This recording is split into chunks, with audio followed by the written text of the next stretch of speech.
Mula July 1 hanggang August 28, lagpas 20,000 menor de edad ang voluntaryong sumuko sa mga otoridad.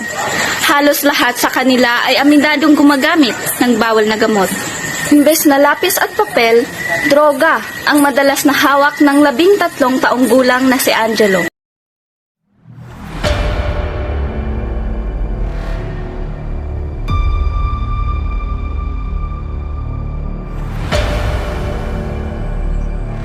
Nay, pwede po ba akong lumabas? Saan ka naman ba pupunta? Diyan lang po, Nay. O siya, huwag mo masyado magtatagal. Opo.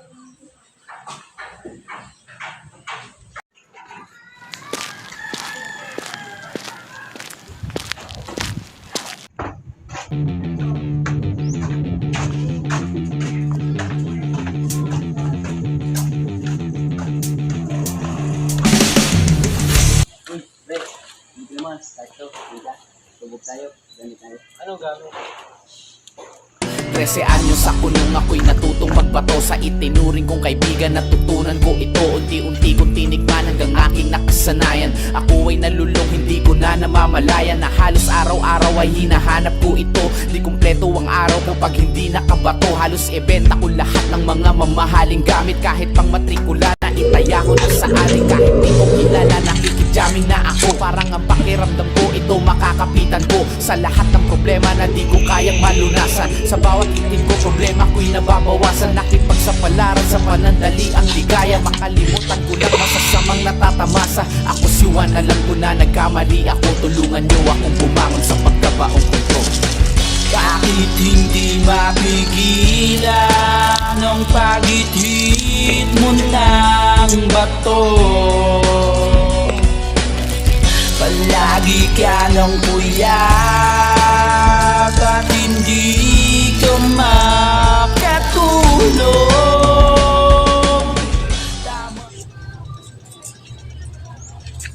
Ano bang ginagawa mo? Subukan mo lang, pre. Higutin mo lang.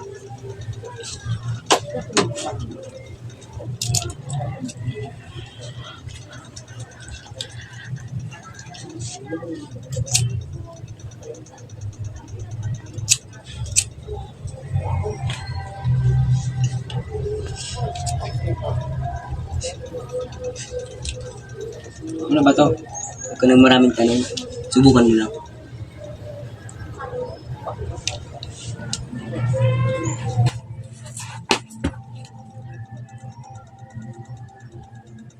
Oh, pre, ano ba to?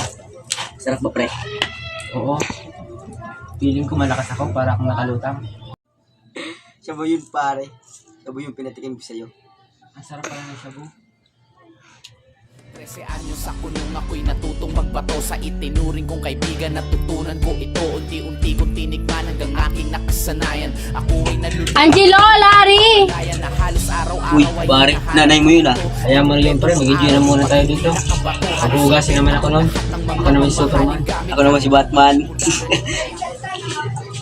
Simula nang pinatikim ni Larry si Angelo ng shabu, sa bahay na nila ito natutulog. At sa tuwing makikita ni Angelo ang kanyang ina, tinatakbuhan niya ito.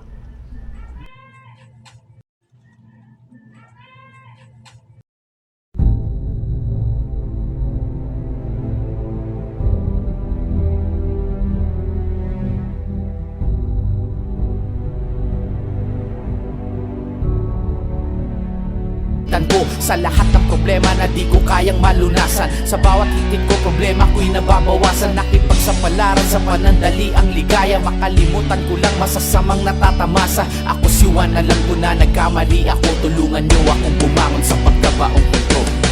Bakit hindi mapigilan ang pag-ihit mo ng bato? Hoy, ikaw. Dati ka nagnanakaw. Huwag mo, kuya. Ang ganyan po. Sige nga, pre. Pakawin natin to. Nakakawa naman. Pagkatapos ng nangyari, hindi niya na muli pang nakita si Larry. Sa isip niya ay pinasubo na siya nito. Nagkaroon naman siya ng maraming koneksyon sa mga nagbebenta ng droga. Isa na riyan si Ariel. Pre, may lakad ka, pre. Tuwagas si boss. I-deliver mo na sa inyo mga kargamento. Bakit pre, di ka ba kasama? Nako, hindi ako pwede pre, may protection lakad.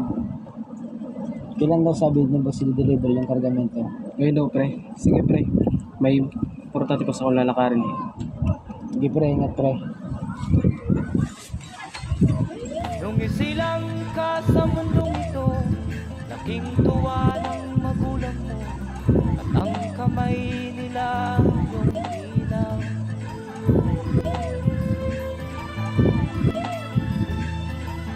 At ang nanay Mula sa mga nakukuhang pera galing sa pagbebenta ng shabu, nagpapadala si Angelo sa kanyang ina.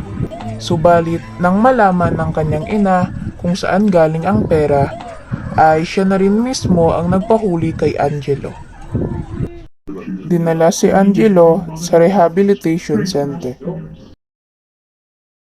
Hindi pa huli ang lahat para sa'yo. Kung ka ay hindi sagot sa problema mo. yung ina na sa'yo'y nagmahal.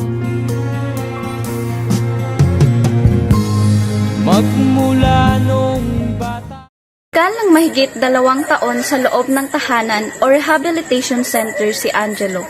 Tuluyan niya na ring nakalimutan ang kanyang masamang nakaraan. Bukod doon, natuto siyang magbago at gumawa ng tama.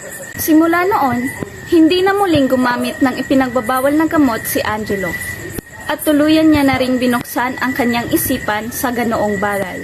Natuto rin siyang mamili ng tamang kakaibiganin. At sa ganon ay hindi na niya ulit maranasan maimpluwensyahan ng maling barkada o kaibigan.